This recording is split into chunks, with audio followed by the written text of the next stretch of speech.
नमस्कार, total health में आप सभी का स्वागत है। मैं हूं संजीव उपाध्याय। नमस्कार, स्वागत है आपका टोटल हेल्थ में। मैं हूं किरण भारद्वाज।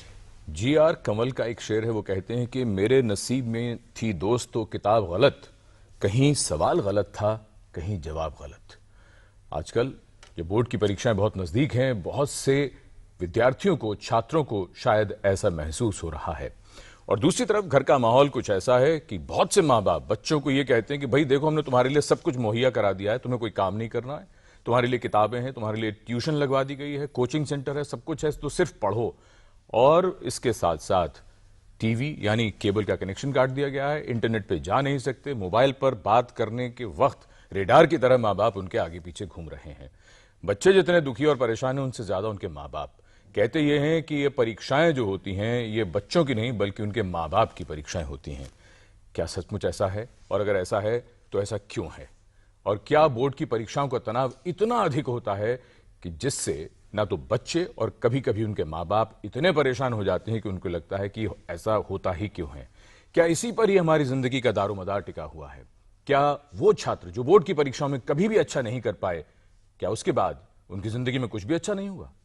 आज हम बहुत विस्तार से समझने की कोशिश करेंगे कि अगर किसी भी तरह का तनाव इन परीक्षाओं को लेकर है तो इसे कैसे दूर किया जा सकता है, परीक्षाओं को कैसे बेहतर अटेम्प्ट किया जाना चाहिए, और तनाव तो दूर ही रखा जाना चाहिए।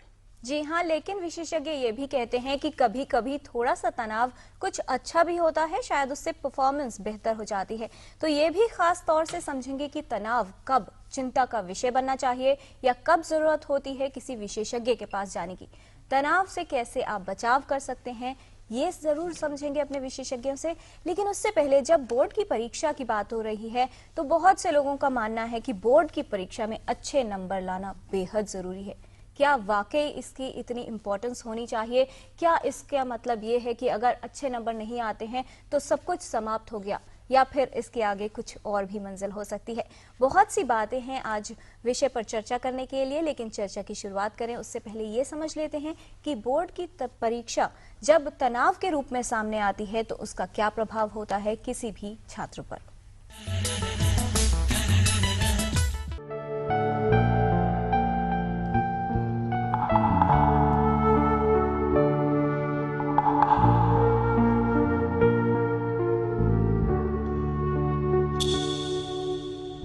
स्ट्रेस आज हम सभी की जिंदगी का हिस्सा बन गया है। वर्किंग प्रोफेशनल्स हों या स्कूल स्टूडेंट्स, सबकी अपनी प्रॉब्लम्स, डेडलाइंस और बहुत सारा तनाव। बच्चों के लिए परीक्षा भी स्ट्रेस का कारण बनती है। बोर्ड एग्जाम्स यानी बच्चे के लिए मेहनत का समय, वो परीक्षा जिस पर निर्भर करता है उसका भविष्य, इसलिए उसके लिए जरूरी होता है बेस्ट रिजल्ट्स लाना। ऐसा करने के लिए सबके कई सारे इंस्ट्रक्शंस, हर समय पढ़ने का प्रेशर स्ट्रेस को और भी बढ़ा देता है। इसका प्रभाव सीधा परफॉर्मेंस पर पड़ता है और बच्चे के लिए कंसंट्रेट करना मुश्किल हो जाता है। अक्सर माता पिता अपने बच्चे से खुद अपने सपने जोड़ लेते हैं और यहाँ से शुरू होता है सिलसिला बच्चे पर दबाव का। बच्चे को कैसे पढ़ना है, किस तरह से परीक्षा की तैयारी करनी है, इसे लेकर सबकी अपनी धारणाएं हैं जो बच्चे पर डाल दी जाती हैं, जिससे परीक्षा बोझ बन जाती है। लेकिन अगर परीक्षा की तैयारी सही तरीके से की जाए और बच्चे को सहयोग दिया जाए तो वो पूर्ण रूप से उसमें सफल हो सकता है। लेकिन इसके लिए जरूरी है ये जानना कि बच्चे पर पड़ रहे स्ट्रेस को कैसे दूर किया जाए। Total health, DD news. जब भी कोई बड़ा काम हाथ में होता है तो बहुत ज़रूरी है कि उसके लिए अगर किसी से सलाह मिल जाए, और उससे भी ज़्यादा ये है कि टाइम मैनेजमेंट, यानी एक बार जो वक्त निकल गया वो तो लौट के आएगा नहीं, तो जितना वक्त है उसमें किस तरीके से उसका बेहतर इस्तेमाल किया जा सकता है। आज के दिन जब हम बोर्ड की परीक्षा और तनाव विषय पर चर्चा कर रहे हैं तो शायद बहुत से लोगों को, छात्रों को ये लगेगा कि समय जरा कम है, लेकिन इस कम समय का भी बेहतर इस्तेमाल कैसे कर सकते हैं और सबसे बड़ी चीज की तनाव को कैसे कम कर सकते हैं, आज बता रहे हैं विशेषज्ञ। इस विषय पर जानकारी देने के लिए हमारे पास स्टूडियो में मौजूद है विशेषज्ञों का खास पैनल। तो आइए सबसे पहले उनका परिचय आपसे करा दें। हमारे साथ हैं doctor Jitendra Nagpal, psychiatrist, Moolchand med city से, Rashi Nirola, principal the Indian school से, साथ ही मौजूद हैं Nidhi Tiwari, school counsellor, Spring Dales, Pusa road से। आप सभी का स्वागत है स्टूडियो में। तो आइए चर्चा की शुरुआत करते हैं। डॉक्टर जितेंद्र नागपाल, आपसे हम ये शुरुआत करें चर्चा की कि तनाव की जब भी बात आती है तो स्ट्रेस यानी तनाव के बारे में हमेशा कहा जाता है कि ये बहुत खराब है, दूसरी तरफ ये भी होता है कि नहीं, कुछ कुछ तो अच्छा होता है जी। कुल मिलाकर तनाव कब अच्छा होता है और कब वो बुरा बन जाता है? बहुत अच्छा सवाल है साहब। पहले तो ये जानना ज़रूरी है कि तनाव क्या बहुत खौफनाक शब्द है या एक खौफनाक तजुर्बा है। विज्ञान ये बताता है कि तनाव निजी हिस्सा है हमारी ज़िंदगी का। यहाँ तक कि तनाव के बगैर एक ऑप्टिमल, एक नॉर्मल डे टू डे तनाव के बगैर ज़िंदगी है ही नहीं। तो एक बच्चे के लिए अगर केवल स्कूल के गेट के अंदर जाना ही तनाव है और एक के लिए एग्जामिनेशन तनाव है, एक के लिए ज़िंदगी का करियर बनाना तनाव है, तो आप अंदाज़ा लगा सकते हैं कि अपने अपने मिजाज पर, तजुर्बे पर, अपने विकसित जीवन पर किस तरह की बातें हैं जो हम तनाव से जोड़ देते हैं। एक मामूली ज़िंदगी की दिनचर्या निभाना भी आम इंसान को, आम माँ बाप को भी कभी कभी बहुत कुंठाजनक लगता है, फ्रस्ट्रेटिंग लगता है। जब 6 बजे बच्चे को उठ के तैयार करना, तो हम देखते हैं कि आम फैमिली में लड़ाइयाँ हो जाती हैं सुबह सुबह कि कौन क्या करेगा, कितना बच्चे को छोड़ने जाएगा। हम ये देख रहे हैं कि बदलते हुए समाज में इंसान का टॉलरेंस बहुत कम होता जा रहा है। यानी कि तनाव से झेलने की शैली जो है, जिसको हम शिक्षा की प्रणाली में लाइफ स्किल्स कहते हैं, वो शैली घरों में ही कम होती जा रही है। क्योंकि एक तो न्यूक्लियर फैमिली है और बहुत ज़्यादा बोझ अपने लक्ष्यों का लेके चलना, कई बार ऐसे लक्ष्य के जो बच्चों को पता ही नहीं कि वो क्या काल्पनिक दुनिया है। सो ये जानना एक फैमिली के भीतर जरूरी होगा कि पहले तो हम मान के चलें कि बिना प्रोत्साहन के, बिना एनकरेजमेंट के, बिना ऑप्टिमल मोटिवेशन के जिंदगी का क्या फायदा है। तो वो तो बच्चों का आप अपनी मार्गदर्शकता दीजिए ना, उसको आप तनाव मत कहिए। हालांकि उसके साथ तनाव महसूस जरूर होगा, to live life on a daily basis. तनाव तब आता है जब हम एक दूसरे पर तनाव पीड़ित हो जाते हैं कई बार, क्योंकि सबसे ज्यादा एक यंग जीवन में, यंग माइंड के जीवन में तनाव आसपास से आता है। आपने बिल्कुल ठीक कहा शुरुआत में कि किस तरीके से हम अपने सपने साकार करने का जो श्रेय है वो बच्चों पे डाल देते हैं, अपने सपने जी। और शुरू वही होती है कि तुमको डॉक्टर बनना है, इंजीनियर बनना है। देखो हमारे खानदान में इतनी लेगेसी रही है एक बिजनेस बनने की। अनजाने में होता है, जानकर कोई नहीं चाहता माँ बाप। दूसरा हो सकता है कि एजुकेशनल सिस्टम में कई तनाव रहे थे, लेकिन बहुत अच्छी बात है कि एजुकेशन सिस्टम बदल रहा है, रिफॉर्म्स आ गए हैं, एक सीसीई सिस्टम आया है, वैल्यूज एजुकेशन आ गया है। इससे और क्या चाहिए हमें कि हम इसको ढांचे में ऐसे डालें और घर, संसार, स्कूल और समाज और भविष्य के साथ जोड़ते हुए तनाव को ऐसा समझें कि तनाव केवल हमारे को एक बीमारी ना लगे, तनाव हमारे लिए प्रोत्साहन लगे। जी राशि जी, हमें ये बताइए, जब भी किसी इंसान के जीवन की बात होती है तो ये कहा जाता है कि समय समय पर परीक्षा किसी भी तरह की ले लीजिए जरूरी है, कि अच्छा वक्त आया उसके बाद कुछ आपको ऐसा वक्त आएगा जिसमें आपको लगेगा कि शायद कुछ परीक्षा ली जा रही है। अगर बोर्ड की परीक्षा की बात करें, हर पूरे साल भर बच्चे ने पढ़ाई की, लेकिन उसके बाद जो परीक्षा होनी जरूरी है, लेकिन उसका जो हुआ बनाया जाता है कि बोर्ड एग्जाम्स हो रहे हैं मतलब डर जाए वो, किस तरह का एक्सपीरियंस आपका रहता है? एटमॉस्फेयर को बदल देना ही एक तनाव है। तो अगर पेरेंट्स घर का एटमॉस्फेयर बिल्कुल साधारण रखेंगे, जैसे था वैसा है एग्जाम्स के दिनों में, तो मेरे को नहीं लगता कि बच्चों पर स्ट्रेस आएगा। बच्चों को जो स्ट्रेस है वो अपनी तरफ से शायद 40% होगा, 60% पेरेंट्स और सोसाइटी का है और स्कूल का भी है साथ में, क्योंकि स्कूल भी चाहता है कि उनका रिजल्ट अच्छा हो, तो स्कूल भी स्ट्रेस डालता है। इस बात को लेकर घर का एटमॉस्फेयर बिल्कुल साधारण है। निधि जी, यही बात जो मैडम ने कही है कि कहाँ से शुरुआत हो रही है, क्या कहीं ना कहीं पेरेंट्स ये कहते हैं कि तुम्हें, क्योंकि तुम्हारे फ्रेंड्स या तुम्हारे भाई बहन इतना अच्छा परफॉर्म कर रहे हैं तो तुम्हें अच्छे नंबर लाना जरूरी है, या फिर टीचर्स का ये कहना कि अच्छे नंबर आने ही चाहिए? कहाँ से शुरुआत हो रही है तनाव की? देखिए, तनाव की शुरुआत जो मुझे लगता है सबसे पहले तो घर से ही शुरू होती है। जैसे कि पेरेंट्स जो है बहुत हाई एक्सपेक्टेशंस रखते हैं अपने बच्चों से। वो चाहते हैं कि हमने ये काम किया तो हमारा बच्चा हमसे अच्छा बने। ये एक आम माता पिता की सोच है कि अगर मैं डॉक्टर हूँ तो मेरा बच्चा डॉक्टर ही बने, या मैं ये जीवन में नहीं कर सका, या अगर मैं जीवन में ये नहीं कर पाई या कर पाया तो मेरे बच्चे को मुझसे आगे जाना है। पहला तो ये, तो उस तनाव को कम करने के लिए सबसे पहले तो पेरेंट्स को डिस्ट्रेस होना बहुत ज़रूरी है। अपने घर में एग्ज़ाम के दिनों में कर्फ्यू ना लगाएं, अपने बच्चे के लिए एक नॉर्मल एटमॉस्फेयर दें, उसके साथ एक नॉर्मल बातचीत करें, उसको क्वालिटी टाइम दें, ये बहुत ज़रूरी है। इसी से आप अपने बच्चे का तनाव कम कर सकते जी, हैं। तो बच्चों का तनाव कम करने के लिए बहुत ज़रूरी हो गया है कि माँ बाप पहले अपना जो तनाव है उसको कम रखें। फिलहाल इस समय अब्दुल खालिद साहब हैं राजस्थान से। अब्दुल खालिद साहब, आदावर्ज सवाल पूछिए। मैं एक्सपर्ट से ये पूछना चाहता हूँ कि सर जी, जैसे मेरे बच्चे और मेरे बहन, मेरे भैया भी अभी बोर्ड की परीक्षा राजस्थान में 14 मार्च से प्रारंभ होने वाली है, तो इस परीक्षा को लेकर बच्चों को मेंटली से किस तरीके से तैयार करना चाहिए, तनाव को, और उन्हें कितने घंटे घर पे पढ़ना चाहिए, और उन्हें भोजन में किस तरीके का भोजन लेना चाहिए।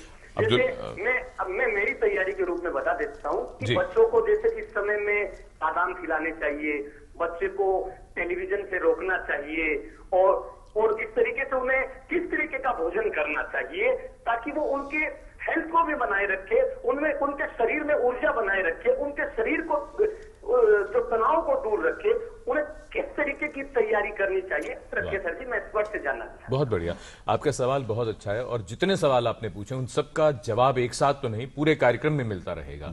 तो अब्दुल खालिद साहब, आपसे गुजारिश ये है कि आप और आपका पूरा परिवार ये कार्यक्रम देखिए, और जिस तरह की बातें भी आपने कही कि टेलीविजन रोकना, टेलीविजन बुरी चीज नहीं है, वरना ये कार्यक्रम टेलीविजन के जरिए आप तक न पहुंचता। टेलीविजन बहुत जरूरी है, लेकिन कितना देखना है ये जानना बहुत जरूरी है। और शायद बोर्ड की परीक्षाएं, क्या डॉक्टर नागपाल, ये जिंदगी का हिस्सा होना चाहिए कि बादाम या जो भी अच्छी चीजें अगर खानी भी हैं तो सिर्फ बोर्ड की परीक्षाओं में क्यों, जैसा और ये जिंदगी की एक सीढ़ी है केवल। आपके जितने अब बच्चे हैं इस जनरेशन के, सबको बहुत आगे जाना है, सीढ़ियां काफी लंबी हैं। ये एक परिस्थिति है जिसको आपके साथ बैठकर वो घर के वातावरण में वो माहौल बना के, जैसा आपने सुना हमारे एक्सपर्ट से भी, वो बना के आगे चलने का प्रयास सबसे पहला कदम है। एक हंसी उल्लास का जो माहौल है वो माँ बाप ही, परिवार ही बना सकता है। जैसा अभी हमने सुना कि हम एक कर्फ्यू लगा देंगे घर में कि बातचीत नहीं होनी चाहिए, भाई अब सब लोग अपने पैर संभाल के चलिए, आवाज़ नहीं होनी चाहिए। यही बच्चे को सबसे बड़ा तनाव लगता है कि जीवन में इतना बदलाव क्यों, कि ऐसा लगे कि सारी दुनिया परीक्षा दे रही है, केवल मैं नहीं, घर में बड़े से लेकर छोटे तक। एक नॉर्मल दुनिया बनाए रखना अगर आप पहला कदम लेंगे, फिर आगे चर्चा में ये आप देखेंगे कि किस तरीके से बच्चे का खान पीन है, उसका सोने का ढंग है, किस तरीके से टीवी और एंटरटेनमेंट और खेल कूद और एक्सरसाइज भी बहुत जरूरी है। हम हमेशा ये कहते हैं कि अपने सारे जो इंटरेस्ट हैं, यहाँ तक कि कुछ खेल कूद में इंटरेस्ट लेना या डांस करना या गाने गाना, ये सब बंद कर दो। भाई ये सब चीजें जरूरी हैं परीक्षा के टाइम पे भी, लेकिन उसका जो आंकड़ा है कहता है कि करीब 15 मिनट रखें, आधा घंटा रखें, उससे ज्यादा नहीं। बट पढ़ाई के साथ साथ जीवन को संपूर्ण रूप से एक होलिस्टिक तरीके से अपने नजरिए से लेके चलें। माँ बाप ये उद्देश्य बच्चे को दे सकते हैं सबसे पहले। निधि तिवारी जी, हम आपसे ये समझने की कोशिश करते हैं, हमने ये तो समझा कि जब भी परीक्षाएं आती हैं, बोर्ड की परीक्षाएं हो, तो घर में इस तरह का माहौल जो आप लोगों ने बताया बार बार कि कर्फ्यू जैसा हो जाता है। इसके पीछे अगर हम कारण समझने की कोशिश करें, माँ बाप की ओर से सबसे बड़ा कारण, एक तो आपने बताया कि वो अपनी इच्छाएं या उनके सपने जो अधूरे रह गए या जो चाहते हैं कि उनके बच्चे बने, वो थोपने की कोशिश करते हैं। दूसरा, क्या कहीं समाज में हम सबको एक डर अब बैठ गया है कि फेल नहीं होना अब, यानी पिछड़ना नहीं है? आपकी नजर में वो कारण क्या है? पहला कारण तो आपने बता ही दिया कि पेरेंट्स की हाई एक्सपेक्टेशंस होती हैं। दूसरा जो सोसाइटल प्रेशर है कि फेल नहीं होना, क्योंकि आजकल के कंपटीशन इतना ज़्यादा है, कंपटीशन इतना टफ है कि बच्चों के ऊपर बहुत प्रेशर होता है। लेकिन जो फेल ना होने की बात है तो सीबीएसई की तरफ से तो अब ऐसी गाइडलाइन है 10th में। फेल से मेरा मतलब जिंदगी में नाकाम होना, मतलब परीक्षा में फेल होने की बात नहीं है। मतलब आपके नंबर 75% या 80% भी आ गए, मिठाई बांटते बांटते माँ बाप झिझकने लगते हैं कि ये मिठाई खाने का क्या लाभ, बच्चे का दाखिला तो होगा नहीं। आजकल के टाइम पे इतने ज्यादा ऑप्शंस हैं बच्चों के लिए कि मुझे नहीं लगता कि बच्चा कोई भी नंबर से पास हो उसके लिए किसी चीज की कमी है। एक डॉक्टर और एक इंजीनियर ही आजकल की फील्ड में नहीं ऑप्शंस हैं। आजकल के पेरेंट्स को ये सोचना चाहिए कि उनके बच्चों के लिए बहुत सारे एवेन्यूज हैं जो खुले हुए हैं। वो किसी भी फील्ड जो कि उनके बच्चे को इंटरेस्ट में आती है, जो उनके बच्चे की क्वालिटीज को हाईलाइट करती है, अपने बच्चे की पॉजिटिव क्वालिटीज को समझिए और उसके अनुसार अपने बच्चे को आगे बढ़ाइए। मार्क्स, परीक्षा, ये सब एक सीढ़ी है जो एक इस बच्चे को पार करनी है। लेकिन वो सीढ़ी या वो परीक्षा इस लाइफ का या उसके जीवन का अंत नहीं है। ये सोच के एक बच्चे को परीक्षा देनी चाहिए और माता पिता को ये सोचना चाहिए कि हमें अपने बच्चे को आगे किस दिशा में बढ़ाना है। ये एक बहुत जरूरी डिसीजन है जो कि पेरेंट्स को अपने बच्चों के साथ बात करके बैठ के और डिसाइड करना चाहिए कि उनके बच्चे का इंटरेस्ट किस चीज में है और उस बच्चे के इंटरेस्ट के हिसाब से उसका फील्ड और उसका करियर वो चूज करवाएं। बहुत महत्वपूर्ण अपनी बात थोपे नहीं, अपनी इच्छाओं को, अपनी एक्सपेक्टेशंस को उसके ऊपर प्लीज ना थोपें। जी डॉक्टर नागपाल, बहुत ही महत्वपूर्ण बात कही है निधि जी ने कि अपनी एक्सपेक्टेशंस को ना थोपें, स्ट्रेस को ट्रांसफर ना करें। आपसे ये जानना चाहेंगे, जब इस तरह का तनाव जो है ट्रांसफर होता है बच्चे पर, ये कैसे पता चले कि क्या बच्चे पर वाकई तनाव पड़ रहा है और किस तरह के उसका प्रभाव होगा, प्रेजेंट कैसे करेगा वो? एक बात तो इनकी बात से मुझे याद आई कि विश्व भर में अब रिसर्च जो चाइल्ड डेवलपमेंट में हो रही है वो हमें ये बता रही है कि जो हाई आईक्यू वाले बच्चे होते हैं, बहुत ही इंटेलिजेंट, जो कॉग्निटिव इंटेलिजेंस होता है जो बच्चों का, और वो आगे चल के जिंदगी में क्या सफलता प्राप्त करते हैं, इसका कोरिलेशन कोई डायरेक्ट नजर में नहीं आ रहा है। यहाँ तक कि कई इंडियन स्टडीज अब बताती हैं जो 90% हों या 95% हों, जरूरी नहीं है कि सक्सेस जिंदगी का उनके कदमों में रखा है, क्योंकि कई बार एवरेज बच्चे जो स्कूल के वातावरण में निकल जाते हैं लाइफ में ज्यादा सक्सेसफुल हैं। अब देखिए कि वर्ल्ड के जो 500 टॉप कंपनीज हैं उनमें से मेजॉरिटी जो उनके सीईओज हैं कभी भी हायर एजुकेशन में नहीं गए हैं। इसका ये मतलब नहीं है कि आप मत पढ़िए, लेकिन ये है कि आप स्कूल के परीक्षा के बोर्ड एग्जाम के मार्क्स से जिंदगी का फैसला मत करिए। और ये जो बात है ये माँ बाप से और स्कूल के टीचर से, प्रिंसिपल से और मीडिया से ही आएगी। जी, ये इसी बात को थोड़ा सा और खोल देते हैं। क्यों आप जो बात कह रहे हैं, कई बार ऐसा लगता है कि ये सिर्फ सांत्वना के लिए, कॉन्सोलेशन के लिए कहा जा रहा है कि बेटा कोई बात नहीं, अगर खराब नंबर भी आ जाएंगे तो भी रास्ते बंद नहीं होते हैं। लेकिन समाज में ही दिक्कत ये है कि हम आप सब मिलकर समाज को बनाते हैं। राशि जी, हम आपसे जानना चाहेंगे, यही प्रेशर टीचर्स के ऊपर और प्रिंसिपल के ऊपर रहता है। विज्ञापन छपते हैं उसके बाद, जब बोर्ड की परीक्षाएं आ जाती हैं कि हमारे स्कूल में इतने % वाले टॉपर्स हैं, ऐसा है वैसा है, फिर ब्रांडिंग होती है। वो गलती तो हम खुद कर रहे हैं, फिर हम दोष देते हैं बच्चों को। बिल्कुल, ये बिल्कुल सही बात हमने बोली कि प्रेशर केवल पेरेंट्स पर नहीं, मेरे को लगता है कई बार पेरेंट्स प्रेशराइज नहीं होते, परंतु सोसाइटी की वजह से प्रेशराइज हो जाते हैं। उनको अपना इतना स्ट्रेस नहीं होता, ना वो अपनी इच्छाएं थोपना चाहते हैं, बट सोसाइटी और जो बच्चों के फ्रेंड्स हैं, पीयर ग्रुप है, उनकी वजह से पेरेंट्स भी प्रेशराइज हो जाते हैं। हाँ, स्कूल और टीचर्स भी बहुत प्रेशराइज होते हैं जब एग्जाम्स के दिनों में तो होते हैं, पर उससे ज़्यादा प्रेशर उन पर तब होता है जब रिजल्ट निकलने वाला होता है। बिल्कुल रिजल्ट से पहले सब लोग बहुत स्ट्रेस्ड होते हैं। और ये आपने सही बोला कि सोसाइटी तो हम लोग खुद बना रहे हैं, परंतु ये एक लगता है एक पूरा सर्कल बन गया है जो एक दूसरे से स्ट्रेस ट्रांसफर एक दूसरे पर कर रहा है जी। और इसको दूर, it's a complete cycle, one passing to the another one. और मुझको लगता है उसके लिए कहीं ना कहीं हमारे को हायर स्टडीज के ऊपर भी थोड़ा ध्यान देना चाहिए, क्योंकि higher studies are as important. तो उनके लिए भी जाने के लिए स्ट्रेस इसलिए ज्यादा क्योंकि कंपटीशन बढ़ गया, इन्होंने बोला। जी, और क्या किया जाए उसके लिए आपसे जरूर जानेंगे, लेकिन उससे पहले सुखविंदर जी हैं अमृतसर से हमारे साथ फोन लाइन पर। सुखविंदर जी, आपका स्वागत टोटल हेल्थ में। क्या है आपका सवाल? मेरा क्वेश्चन ये है कि इसकी टोटल इसका कोर इशू है क्या? आज कोई भी बच्चा जो 4 बॉडीज इन्वॉल्व है, पेरेंट्स है, इंस्टीट्यूशन है, स्टूडेंट्स है और जॉब है। Ultimately end of the day career क्या करना है किसी आदमी ने, बच्चे ने। तो इसका कोर इशू क्या है? आप बच्चों को क्यों स्ट्रेस होता है, पेरेंट्स को क्यों स्ट्रेस होता है, इंस्टीट्यूशन को क्यों स्ट्रेस होता है? Why they are advertising their institution जी के अल्टीमेटली स्टूडेंट को भी ये होता है कि मैं टॉप करूं, अपने 100 स्टूडेंट है बच्चे क्लास में, तो मैं पहले 4-5 में आ जाऊं so that I can be placed rightly जी। तो जी सुखविंदर जी, बहुत ही महत्वपूर्ण मुद्दा आपने उठाया। डॉक्टर जितेंद्र नागपाल जो ये जानना चाह रहे हैं कि सोसाइटी, पेरेंट्स, स्कूल, कुल मिलाकर जो पूरा सर्कल बन रहा है, स्ट्रेस आखिर आता ही क्यों है? जब सबको ये पता है कि बोर्ड की परीक्षा is not the ultimate aim, तो फिर स्ट्रेस क्यों? बहुत अच्छा सवाल, बहुत फिलोसॉफिकल सवाल है ये। मैं मानता हूं कि हम सब 3 मिलके इसका जवाब देने की कोशिश करेंगे।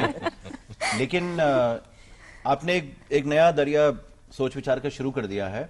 ये बात सही है कि बहुत लेवल तक एजुकेशन कमर्शियलाइज है, खासकर हायर एजुकेशन में आप देख रहे हैं कि कितने यूनिवर्सिटीज इतने बड़े बड़े इश्तेहार देते हैं कि भाई हमारे पास केवल टॉपर्स आते हैं और बेस्ट यूनिवर्सिटी है, सारे गोल्ड मेडलिस्ट हमारे पास हैं, या सारे दुनिया के स्कूल के टॉपर्स हमारे यहाँ आते हैं। कुछ हद तक ये गलत है, क्योंकि आप ठीक कहते हैं कि किस इंस्टीट्यूशन में मुझे जाना चाहिए और वहां पे मुझे नहीं मिला अगर एडमिशन, तो मैं निकम्मा हूं, मैं बेबस हूं, मैं कहीं का नहीं रहूंगा। कहीं बच्चों में ये आभास बैठना शुरू हो जाता है जी। लेकिन एक आपके लिए मैं बता दूं, जो आप कई सारे हजारों माँ बाप और टीचर्स को आप भी बता सकते हैं, काफी इंटेलिजेंट पेरेंट हैं आप, कि हमने बच्चों को बड़ा करते करते शायद उनका बचपन खो दिया है, और उस बचपन के सफर में उनको रोजाना जिंदगी का जो एहसास है, एक मानसिक, शारीरिक, इमोशनल, सोशल, टीचर्स के साथ एक रोल मॉडलिंग, पेरेंट्स के साथ रोल मॉडलिंग, वो हमने इस भाग दौड़ की दुनिया में, जिसको हम कहते हैं कि child is no more a journey than a race, है ना, वो हम सब जिम्मेवार हैं, पूरी दुनिया जिम्मेवार है।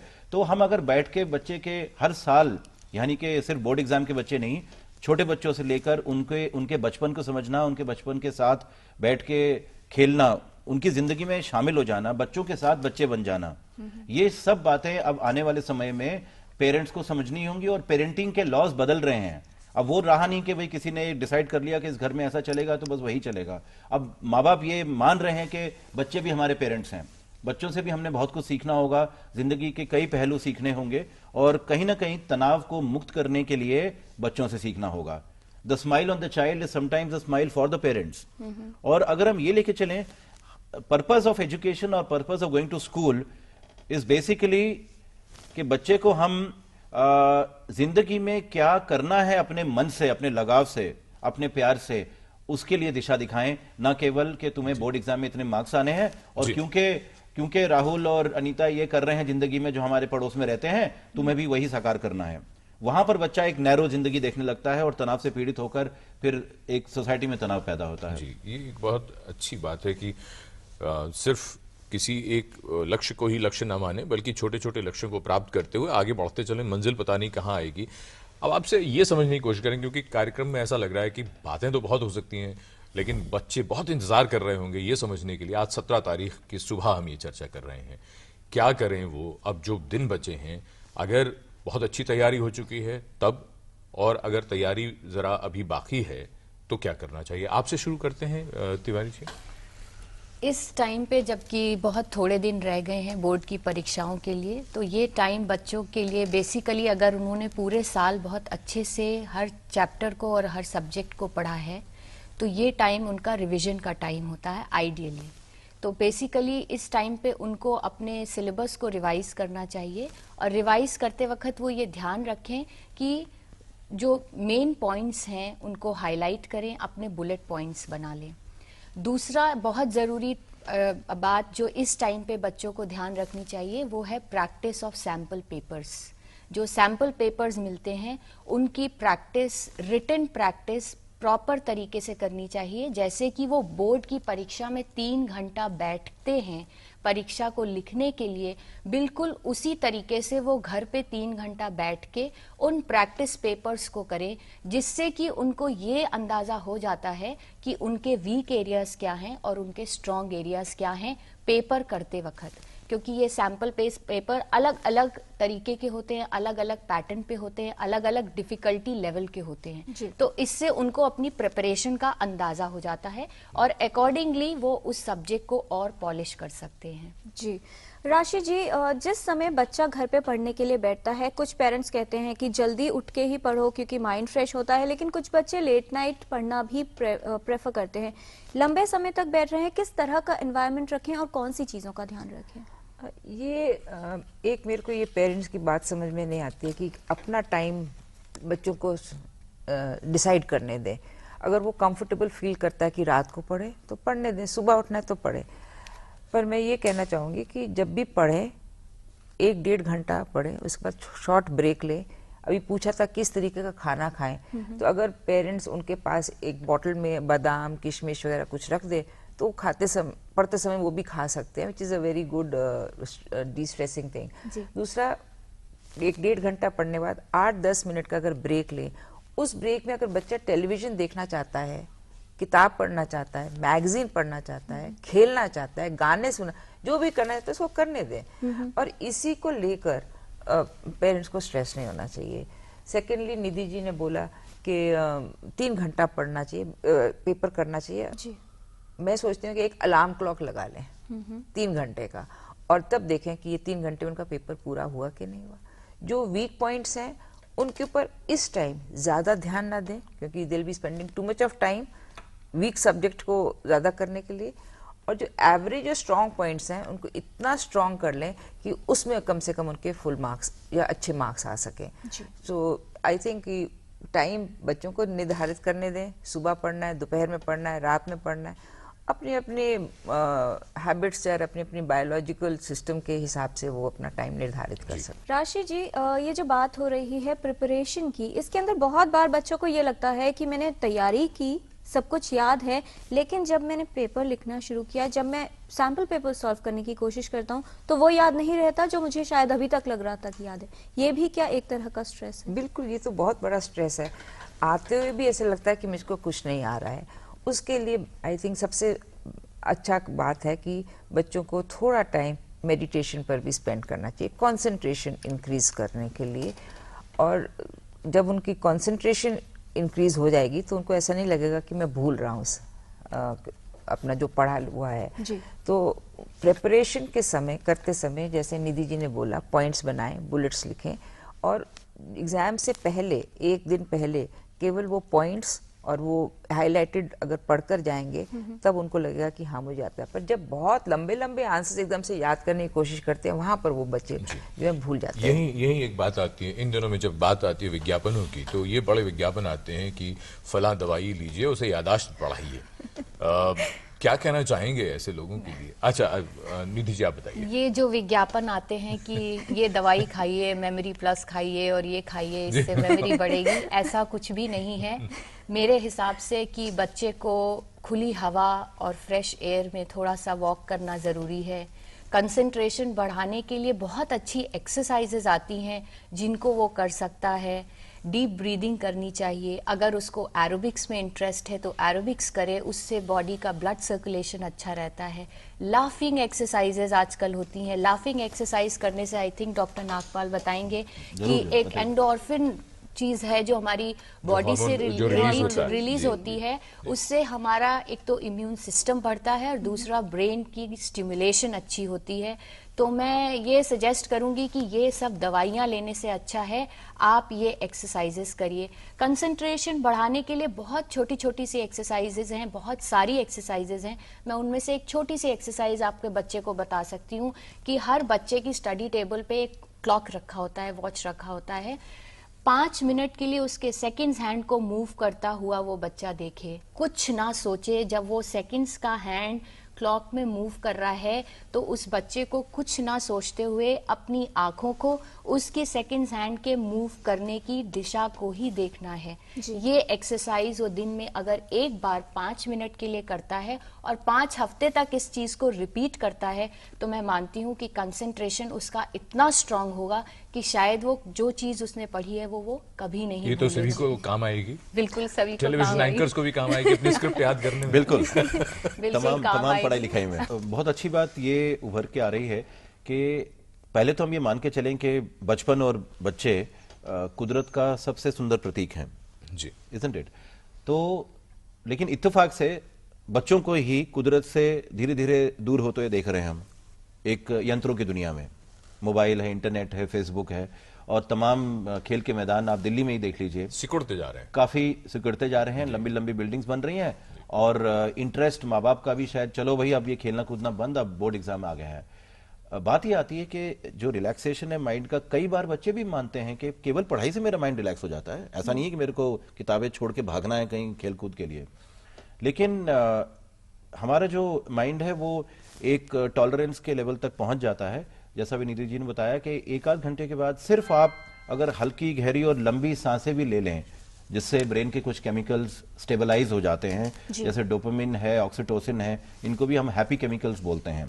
कभी भी ये ना समझें कि कोई दवा गोली जो हमारे मूड को ठीक कर सकती है या फिर नींद दिला सकती है या मेमोरी को शार्प कर सकती है या बेचैनी घबराहट या दहशत को कम कर सकती है, वो दवाई खाने से फटाफट ठीक हो जाएगा। कॉफी और चाय का प्याला, इसके अलावा ये सब एडिक्टिव हैं। धूम्रपान आजकल बहुत मैं उसी बात पे आ रहा था कि एक तो जो ओटीसी ड्रग्स हैं जो फार्मा में मिल जाती हैं, केमिस्ट के पास मिल जाती हैं, मेमोरी प्लस खासकर जैसे अभी बात में आई, यहीं इससे कभी भी कहीं भी साबित नहीं हुआ है कि आप ये सब दवाइयां खाएंगे तो आपकी मानसिकता एकदम बदल जाएगी। उल्टा नुकसान ये होता है कि ये वसीनता एडिक्शन की तरफ ले जाती हैं और साथ साथ बच्चे फिर जो so called drugs of abuse हैं, तंबाकू है, सिगरेट है, पान मसाला है, यहाँ के चुटकी है, ये सब है, ये चीजें इतनी ज्यादा इस्तेमाल होने लगती हैं। हमारे पास कई केसेस आ जाते हैं और प्रिंसिपल्स और टीचर्स जानते हैं, जो थिनर्स होते हैं, क्लीनर्स होते हैं, इरेजेक्स होते हैं, we have to very very cautious. जो स्टेशनरी के आइटम्स होते हैं कई बार क्लीनिंग के, उसमें पेट्रोलियम प्रोडक्ट्स होते हैं, उससे कई बच्चे, माँ बाप को पता नहीं लगता कि ड्रग में एडिक्शन हो जाता है। सावधान रहना, बच्चों में वो फ्लैग साइंस पहचानना जो बिहेवियरल चेंज ला रहे हैं, उसके बारे में चर्चा होगी। लेकिन क्योंकि विषय उठा है, मैं ये जानना चाहूंगा कि कोई भी माँ बाप ये ना समझें कि एक फर्स्ट एड का बॉक्स रख दिया जाए कमरे में तो फटाफट दवाइयों से ठीक हो जाएगा। बिना डॉक्टर के जांच पड़ताल के, बिना डॉक्टर के सलाह के कोई भी दवा इस वक्त मन के आराम के लिए या मेमोरी बढ़ाने के लिए कभी ना लें। जी बिल्कुल। और इस समय चूंकि हेमंत कोलकाता से काफी देर से इंतजार कर रहे हैं, हेमंत जी आपका बहुत स्वागत, पूछें सवाल। सर, मेरा एक छोटा भाई है, उसके साथ एक पर्सनली प्रॉब्लम है कि वो कुछ भी एग्जाम से पहले या फिर एक सिंपल किसी चीज से पहले बहुत डर सा जाता है और वो जो पहले पढ़ा होता है उसे सब कुछ याद होता है, बट वो स्पेलिंग मिस्टेक बहुत ज्यादा करता है। जी। ऐसा नहीं कि उसके मार्क्स कम है, उसके मार्क्स बहुत अच्छे हैं, बट वो एक छोटा छोटा स्पेलिंग मिस्टेक जो उसे वो याद कर चुका होता है, उससे 10 से 15 मिनट बाद वो भूल जाता है। और इसके लिए कुछ भी, मैं उसे बहुत मेहनत करता है इन सब चीजों के लिए, अपना पढ़ाई का आधा टाइम वो इससे वेस्ट करता है जी, बट फिर भी वो इसे दूर नहीं कर पा रहा है। तो बहुत, इसके लिए वो बहुत डरा सा रहता है। इस बार उसके बोर्ड के एग्जाम है तो कुछ ज्यादा बहुत डरा है वो कि कैसे मैनेज करेगा। प्रोग्राम के इस हिस्से में हम इसी विषय पर बातचीत करेंगे कि तैयारी खूब है उससे और एग्जाम से जरा पहले पता चला कि बिल्कुल ब्लैंक हो गए, या तैयारी बहुत कम है, जो आता था वो भी भूल गए, इस पर भी बात होगी। डॉक्टर नागपाल, छोटा छोटा जरा इनको बताते चलें कि क्या करना चाहिए ऐसे में। बहुत इंपॉर्टेंट सवाल है, खासकर जो टाइम आ जाता है परीक्षा का। देखिए, रिवीजन और रिलैक्सेशन जब दोनों साथ मिलते हैं, और खासकर वो रिवीजन जब बिल्कुल एग्जाम से पहले हो, मैं अपने तरफ से बताना चाहूंगा कि वो जो ब्लैंकनेस की फीलिंग है, एक माइंड में अंधेरा सा आ जाता है, कहीं पर हमारा जो मन होता है वो उस मोमेंट के लिए ब्रेन का मैकेनिज्म ही ऐसा है कि थोड़ी सी एंग्जाइटी जब बढ़ जाती है, जैसे हमारे दिल की धड़कन बढ़ जाना या ये सोचना कि अब एग्जाम बिल्कुल सामने आ गया है। पहले तो सोचते थे कि 15-20 दिन है, 1 महीना है, लेकिन जब परिस्थिति सामने आ जाती है तो ये ब्लैंकनेस आना नेचुरल है, नॉर्मल है, सबके साथ होता है। बच्चे को वही बात आ जाती है कि एक अच्छी ब्रीदिंग, थोड़ा माइंड का इमेजरी, रिलैक्सेशन, किसी तरीके से देखिए खान पीन पर मिनिमम जो प्रोटीन फूड है, ब्रेकफास्ट खाना है, इन बातों को हमेशा इग्नोर करते हैं। तमाम टीचर्स और पेरेंट्स ये बताते हैं कि बच्चे कई बार एग्जाम से पहले बिना कुछ खाए पिए एग्जामिनेशन हॉल में पहुंच जाते हैं। तो 1 रात पहले, 2-3 रात पहले बच्चे के शारीरिक स्वास्थ्य पर ध्यान देते हुए उसके माइंड को रिलैक्सेशन की छोटी छोटी जो एक्सरसाइजेज आपने सुनी है या सिंपल ब्रीदिंग एक्सरसाइजेज जो आम घरों में सबको पता होती हैं, उस पर ध्यान ज्यादा देंगे। क्योंकि देखिए, कोई भी साइंस ये अभी तक नहीं साबित कर पाई है कि सिर्फ लास्ट मोमेंट पे इतना ज्यादा पढ़ने से सब कुछ याद रह जाएगा। जो बच्चा पढ़ता आया है वो हमेशा याद रहेगा, लेकिन उस वक्त संघर्ष होता है सामने परिस्थिति का, रिलैक्सेशन का और रिवीजन का। जी निधि जी, यही सवाल आपसे, जैसे खाने पीने की बात आ रही है, बहुत से पेरेंट्स को ये लगता है कि क्योंकि तुम्हें जाना है या बहुत लंबे समय तक पढ़ना है, तुम हेवी ब्रेकफास्ट कर लो, बहुत सारा खा लो क्योंकि पूरे दिन ना उठना पड़े, या फिर बहुत से बच्चे आमतौर पर ब्रेकफास्ट स्किप करते हैं या फास्ट फूड्स की तरफ ज्यादा जाते हैं कि क्विक सॉल्यूशंस होगा, क्विक मील है। क्या कहना चाहेंगे आप? मैं इस पे ये पेरेंट्स को कहना चाहूँगी कि सबसे पहले जब बच्चे पढ़ाई के दिनों में उनको फ्रीक्वेंट मील्स देने चाहिए, छोटे छोटे मील्स देने चाहिए। जंक फूड और फैटी फूड बिल्कुल नहीं खिलाना चाहिए। कॉफ़ी और चाय ये एडिक्टिव हैं, जैसे कि डॉक्टर नागपाल ने भी कहा। अगर बच्चा चाय पीने का शौक रखता है तो उसको हर्बल टी या ग्रीन टी पिलाएं, इंस्टेड की कॉफ़ी दें।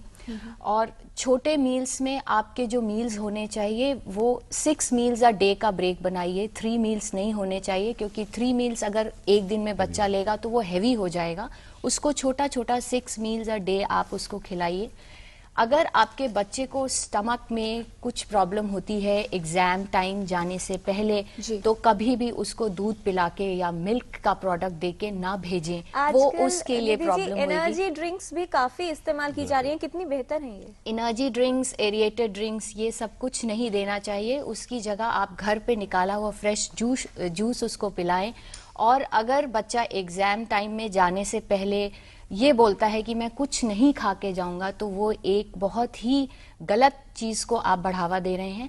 बच्चे को छोटा सा कुछ भी आपको बच्चे को खा के जाना चाहिए, और उसमें आप प्रेफरेबली दही का कोई आइटम, छाछ, दही, लस्सी, और अगर वो नॉर्मल है, बिल्कुल कॉन्फिडेंट फील कर रहा है, तो उसको अच्छे से खिचड़ी, दही, चावल, दही, कुछ इस तरीके का डाइट दे के भेजें। फ्रूट्स पसंद करता है तो एप्पल और पपाया खिला के भेजें। ये चीजें हैं जो बच्चे की एबिलिटी, एनर्जी को बूस्ट करेंगी। और छोटे छोटे मील्स बीच बीच में अपने बच्चे को बिल्कुल प्रोवाइड करें। जैसे कि सवाल में कहा कि वो पढ़ता है और वो ब्लैंक हो जाता है, भूल जाता है, उसके लिए छोटी सी टेक्निक यही हो सकती है कि जब आप पढ़ते हैं, पढ़ने के बाद उसको आंख बंद करके विजुअलाइज करिए कि आपने क्या पढ़ा। वो आपकी मेमोरी में अच्छे टाइम के लिए या लॉन्गर टाइम के लिए स्टे करेगा। तो विजुअलाइजेशन एक टेक्निक होती है जो कि बच्चों को इस टाइम पे अडॉप्ट करनी चाहिए अपने पढ़े हुए सिलेबस को रिटेन करने के लिए। एग्जाम से पहले भूलने की आदत है, हाँ, घबराहट तब है, और स्टूडेंट बहुत अच्छे हैं, नंबर बहुत अच्छे आते हैं। तो ये एक बात थी। तो आज हम टोटल हेल्थ में बात कर रहे हैं परीक्षा और तनाव को लेकर। अभी तक की बात सामने आई है कि बहुत कुछ ज्यादा करने की जरूरत नहीं है, सिवाय इसके कि एक बहुत ही सामान्य सीधी सादी जिंदगी जीनी है। खूब पढ़ना है, लेकिन पढ़ने के साथ रिलैक्स करना, अपने आप को तनाव मुक्त रखना बहुत जरूरी है। थोड़ी सैर या ब्रीदिंग एक्सरसाइज, सांस की जो एक्सरसाइज, वो बहुत जरूरी है। ये चर्चा जारी रहेगी एक छोटे से ब्रेक के बाद। ब्रेक के बाद टोटल हेल्थ में आप सभी का एक बार फिर स्वागत। एग्जाम स्ट्रेस यानी बोर्ड परीक्षा का तनाव कैसे दूर कर सकते हैं आप, इस विषय पर आज हो रही है चर्चा। और डॉक्टर नागपाल, एक जो बात आ रही थी कि बच्चों में स्ट्रेस होता है, पेरेंट्स को ये नहीं पता चलता कि शायद मैं स्ट्रेस में हूँ, कहीं ना कहीं स्ट्रिक्टनेस दिखाने की जो कोशिश होती है, बच्चे पर तनाव ट्रांसफर हो रहा है। पहचान किस तरह से की जाए कि क्या वाकई बच्चा तनाव में आ रहा है? तमाम रिसर्च में जो बच्चों की मानसिकता के बारे में हिंदुस्तान में भी हुई है, उसमें ये प्राप्त हुआ है पिछले 10 सालों में कि करीब 10 से 15% बच्चों में मनोवैज्ञानिक या मानसिक बीमारियां भी होती हैं, और खासकर जज्बातों से रिलेटेड। इन चीजों को पहचानना सबसे पहले जो प्रथम स्कूल है हमारी जिंदगी का, परिवार है, जिसको हम फ्लैग साइंस कहते हैं। टीचर्स, काउंसलर्स और प्रिंसिपल्स भी इसमें बहुत मदद करते हैं, लेकिन माँ बाप को इस बात से जागरूक होना चाहिए। फॉर एग्जाम्पल देखिए कि एक ऑल्टर्ड बिहेवियरल पैटर्न क्या होता है। ऐसे टाइम पे 100 में से 10 बच्चे हो सकते हैं जिनका बिहेवियर थोड़ा चेंज हो रहा है, विड्रॉन हो गए हैं, बहुत ज़्यादा बातचीत नहीं हो रही है घर में, अपने कमरे में ही रहना चाहते हैं, या कहीं पर लगता है कि रात रात लाइट ऑन रहती है लेकिन बच्चा पढ़ नहीं रहा है, किताब के साथ बैठा हुआ है। कहीं पर कुछ आदतें ऐसी होती हैं, अभी बात हुई थी नशीली पदार्थों की, कि कमरे से कोई स्मोकिंग की स्मेल आ रही है, या बच्चा बहुत देर बाथरूम में लगा रहा है। कुछ ऐसे फ्लैग साइंस होते हैं जो हमारे इमोशंस या बिहेवियर का साइन होते हैं। वो मैं नहीं कह रहा कि कोई बीमारी है, लेकिन अक्सर जब बच्चों के साथ संचार कम है, ये जो एनकरेजमेंट की बात नहीं है, स्ट्रिक्टनेस ज्यादा है, डिसिप्लिनेरियन अप्रोच है घर के अंदर, उम्मीदों की दुनिया है, अपेक्षाओं की दुनिया है, तो बच्चा एक अपने ढांचे में मुरझा सकता है। समाज का फर्ज है, स्कूल्स का फर्ज है, फैमिली का सबसे ज्यादा फर्ज है कि हम ये अर्ली साइंस को पहचानें, स्कूल के काउंसलर या टीचर से संपर्क करें, जरूरत पड़ने पर किसी साइकोलॉजिस्ट के साथ संपर्क करें तो काउंसलिंग भी अच्छी तरीके से हो जाती है। जी, और फिलहाल टोटल हेल्थ में समय है सेगमेंट हेल्थ पहेली का। एपिसोड नंबर 465 का सवाल था कि इनमें से किससे कैंसर होने का खतरा नहीं होता। 4 ऑप्शंस थे आपके पास। सही जवाब है ऑप्शन ए, मानसिक तनाव नहीं है रिस्क फैक्टर कैंसर के लिए। कौन बने हैं इस पहेली के लकी विजेता, ये भी आपको बताएंगे, लेकिन उससे पहले देखते हैं क्या सवाल है आज की हेल्थ पहेली में। आपको बताना है कि किसी भी छात्र को लगातार पढ़ते हुए कितनी देर बाद कम से कम 5 मिनट का विराम लेना चाहिए? ऑप्शन ए 1 घंटा, ऑप्शन बी 3 घंटे, ऑप्शन सी 6 घंटे या फिर ऑप्शन डी 10 से 12 घंटे बाद।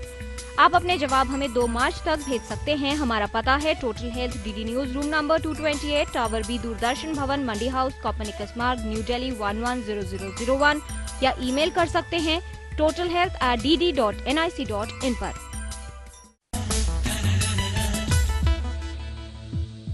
तो आप भी लिख भेजिए हमें इस पहेली का सही जवाब और शामिल हो जाइए हमारे हेल्थ क्विज कॉन्टेस्ट में। और कौन बने हैं एपिसोड नंबर 465 के लकी विनर, इसके लिए हम रिक्वेस्ट करेंगे प्रिंसिपल राशि नरुला से, जिनके सामने सारी करेक्ट एंट्रीज हैं, कि आप हमारे व्यूअर्स को बताएं कि आज के लकी विनर कौन है। राशि जी।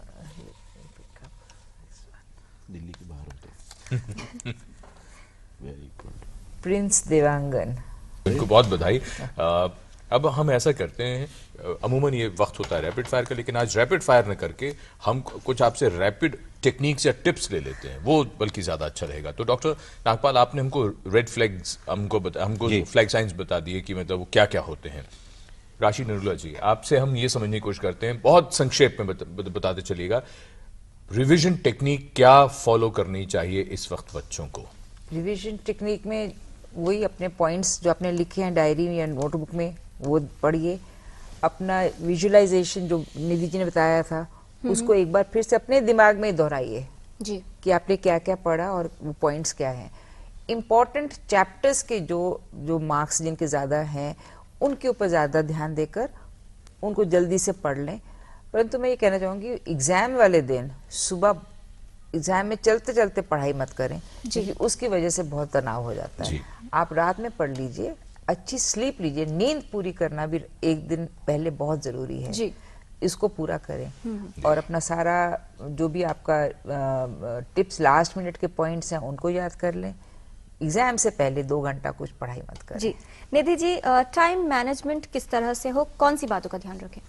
टाइम मैनेजमेंट एक विद्यार्थी के जीवन का बहुत ही अहम और बहुत ही इम्पॉर्टेंट मुद्दा है। तो इसलिए अपने सब्जेक्ट्स की पढ़ाई जो आप करते हैं उसको इक्वल डिवाइड करिए। डिफ़िकल्ट सब्जेक्ट्स को थोड़ा आप ज़्यादा टाइम दे सकते हैं और जो आपके नॉर्मल जो सब्जेक्ट्स की आप जो प्रिपरेशन कर रहे हैं उनके जो आपने फार्मूलाज की लिस्ट बनाई है, जो आपके की पॉइंट्स हैं, उनको आप रिवाइज करिए। एग्ज़ाम के एक दिन पहले जैसे बोला, नींद प्रॉपर होना बहुत ज़रूरी है। कम से कम 8 से 10 घंटा आराम से सोइए, सुबह खुश उठिए। पेरेंट्स को मैं बोलूँगी उस दिन अपने बच्चे को एक हैप्पी चाइल्ड, हैप्पी फेस दे के एग्जामिनेशन सेंटर पे ले जाएं। टाइम से पहुँचे, थोड़ा टाइम पहले पहुँचे सेंटर पे, जिससे कि आपके लिए कोई कन्फ्यूजन ना हो जी। लास्ट मिनट जो लास्ट मिनट बच्चे दौड़ते हुए स्कूल पहुंचते हैं, अपने एग्जामिनेशन सेंटर में पहुंचते हैं, हम उसी पर ही अवॉइड करना चाहिए। जी जी, उसमें कई बार ये भी चर्चा में बात आई है कि कुछ दिन पहले जाकर माँ बाप और जो छात्र है वो देख आए कि उसका सेंटर कहाँ है, उसका रास्ता कैसा है, ताकि उस दिन दिक्कत ना हो। डॉक्टर नागपाल, हम आपसे सवाल पूछें उससे पहले एक छोटा सा ब्रेक हम लेना चाहेंगे और उसके बाद तुरंत लौटते हैं और जानते हैं कुछ और बातें। ब्रेक के बाद आप सभी का स्वागत। अब कुछ बातें जानना जो बाकी रह गई थी जल्दी से पूछ लेते हैं। डॉक्टर नागपाल, हम आपसे पूछते हैं, ये बताइए कि कॉफी, चाय या इस तरह के और जो स्टिमुलेंट्स होते हैं, बच्चों को लगता है कि रात भर जागना है, खूब पढ़ना है, तो ऐसी कुछ चीजें लेते रहें, तो वो कितनी गलत हैं और उनका क्या दुष्प्रभाव हो सकता है? देखिए, किसी भी चीज़ की आदत इस तरह से पड़ जाए कि हर 1 घंटे में कॉफ़ी का थर्मस पड़ा है तो उसमें से निकाल के 1 गिलास पी लिया जाए, वो नुकसानदायक इसलिए है कि क्योंकि उसका हमारे ब्लड सर्कुलेशन पर नेगेटिव असर पड़ता ही है। कॉफ़ी पीने से ज़्यादा इंसान को लगता है कि जागृता आ गई है, मतलब एक तरीके की पूरी रात जाग लेंगे, लेकिन जब सवेरा होता है, सूरज ऊपर आता है, तो उसके बाद जो नींद आती है, एग्जामिनेशन हॉल में भी कई बार बच्चे सो जाते हैं जी। क्योंकि ब्रेन आप आर्टिफिशियल तरीके से जागरूक करके बैठे हुए हैं रात भर, आर्टिफिशियल तरीके से। अगर आपको पढ़ना ही है तो आप 12, 1, 1:30 बजे तक मैक्सिमम, वो भी एग्जाम से 1 दिन पहले कभी नहीं, 7-8 घंटे की नींद अनिवार्य है। और कोई भी ऐसी बात जो होती है, कुछ भी लेने, यहाँ तक कि स्टिमुलेंट्स कई तरह के आ गए हैं ब्रेन को थोड़ा सा एक्टिव रखने के लिए, कई ऐसी पिल्स भी मार्केट में हैं। तो माँ बाप के लिए सबसे पहले तो जानना जरूरी है कि जो घर में भी जो इस तरीके के ड्रिंक्स अवेलेबल हैं, भले एरेटेड हो या कॉफी, चाय, लॉन्ग रन में इसकी आदत नुकसानदायक। तो सिर्फ दूध का ग्लास ही काफी है? आप दही की छाछ लीजिए, नींबू पानी लीजिए, नारियल पानी लीजिए, फ्रेश जूसेस लीजिए, और ना भूलें कि 7-8 ग्लास पानी रोज जरूरी है जी। राशि जी, जितनी देर पढ़ना है, जितना ज्यादा बैठना है, उतना ज्यादा फास्ट फूड, उतनी ज्यादा कोल्ड ड्रिंक्स कितनी अच्छी हैं? ब्रेकफास्ट स्किप करना कितना अच्छा? ब्रेकफास्ट तो बोलते हैं ना, ब्रेक एंड फास्ट, ब्रेक या फास्ट, तो ब्रेकफास्ट तो कभी स्किप करना ही नहीं चाहिए। और ब्रेकफास्ट बहुत हेल्दी, न्यूट्रिटिव होना चाहिए। स्प्राउट्स वगैरह, ये तो बहुत सारी न्यूट्रिशन बातें हैं। और फास्ट फूड्स तो एब्सोल्युटली नो, बिल्कुल नो नो नो होना चाहिए फास्ट फूड्स के लिए। एयरेटेड ड्रिंक्स, अगेन पहले चर्चा हो चुकी है इन बातों की कि ये सब बातें बिल्कुल भी ठीक नहीं हैं। जी। निधि जी, आपसे हम ये जरूर जानना चाहेंगे कि आपने जो बात की थी भोजन को लेकर, उसमें और क्या जरूर ध्यान रखना चाहिए माँ बाप को? आपने नाश्ते पर तो आपने बताया, और दिन भर में क्या जरूर करना है? खाने के टाइम पे बच्चे के डाइट में प्रोटीन, कार्बोहाइड्रेट्स का अच्छा संतुलन बैठा के माता पिता को ध्यान देना चाहिए। ज्यादा तला हुआ ना दें, ज्यादा तला, चिकना और फैटी फूड उनको अवॉइड करना चाहिए। फल जरूर खिलाएं, फलों में जो फल आपके बच्चे को पसंद है वो खिलाएं। और नींबू पानी, जैसे कि बोला, नींबू पानी, दही, छाछ, लस्सी, दूध, जो वो चाहे उसको सेवन कराएं। ये बहुत जरूरी। अब सिर्फ 30-30 सेकंड में चलते चलते एक तरह से संदेश भी हो जाएगा। डॉक्टर नागपाल, अगर कोई एग्जाम से पहले कंप्लीटली ब्लैंक हो जाता है, कोई भी हो सकता है, जिसने खूब तैयारी की वो भी, या जिसने कम तैयारी की, अगर कोई ब्लैंक हो जाता है, क्या करना चाहिए उसे वापस ठीक होने के लिए? सिर्फ कुछ सेकंड्स के लिए आंखें बंद करके हल्की गहरी लंबी सांसें करीब 8-10 बार लीजिए, और जैसे बात हुई कि अपने सब्जेक्ट को, अपने जो कुछ पढ़ाई की है उसको विजुलाइज करें, सब तमाम वापस आ जाएगा। और परीक्षा में भी बैठने के बाद आपको 15 मिनट मिलते हैं, आंखें बंद कर कर अपनी इंद्रियों को समेटने का प्रयास करिए, एग्जाम बहुत अच्छा हो जाएगा। जी। राशि जी, जब एग्जाम के लिए जा रहे हैं, on the day of exam, किन बातों का ध्यान रखें? सबसे पहले अपनी स्टेशनरी चेक करें कि आपके पास पूरी स्टेशनरी है। अपने एडमिट कार्ड का एक जीरोक्स कॉपी बनवा के अपने घर में रख दीजिए, कहीं गलती से कहीं रह जाए या गुम जाए तो उसकी स्ट्रेस ना हो कि एडमिट कार्ड नहीं है। तीसरा, अपने लाइट फूड, पहले होता जब हम बच्चे थे तो मम्मी खिचड़ी और दही खिला के भेजती थी स्कूल में, तो लाइट फूड खा के जाएं। और अपना जितना भी है, किताब मत लेकर चलिए अपने साथ में। ओके। बिल्कुल भी। बस ठीक। धन्यवाद निधि जी। चलते चलते 30 सेकंड में सिर्फ इतना बता दीजिए कि पेपर को सॉल्व करना समय के भीतर भीतर वो कैसे करें? जो आपको 15 मिनट का रीडिंग टाइम मिलता है उसका बेस्ट इस्तेमाल करना चाहिए। बच्चे को उसी 15 मिनट में ये प्लान कर लेना होता है कि किस क्वेश्चन में कितने मार्क्स हैं और उस क्वेश्चन को कितना टाइम देना है। ये 15 मिनट का जितना बेस्ट यूज आप करेंगे उतना अच्छा आप पेपर लिख पाएंगे। बहुत धन्यवाद। और समय का इस्तेमाल हम सबको बहुत अच्छे से करना है क्योंकि समय समाप्त हो रहा है। जी हाँ, धन्यवाद देना चाहेंगे निधि जी, राशि जी और डॉक्टर नागपाल का इस तमाम जानकारी के लिए। और विस्तार से बात हो गई है कि कौन से टिप्स आपको फॉलो करनी है, कैसे रखना है स्ट्रेस को दूर और कैसे बनाना है बोर्ड्स एग्जाम की परफॉर्मेंस को बेहतरीन। और बहुत जरूरी है कि भरोसा बना रहे सब पर, अपने आप पर, समाज पर, अपने शिक्षकों पर। वसीम बरेलवी के एक ऐसे ही शेर के साथ छोड़ के जाते हैं। बात डूबने की है लेकिन डूब कर ही तैरने की और पार उतरने की बात है कि मैं इस उम्मीद पे डूबा कि तू बचा लेगा, अब इसके बाद मेरा इम्तिहान क्या होगा। अगले सप्ताह मैं और किरण लौटेंगे एक नए विषय के साथ। तब तक के लिए इजाजत दीजिए। नमस्कार।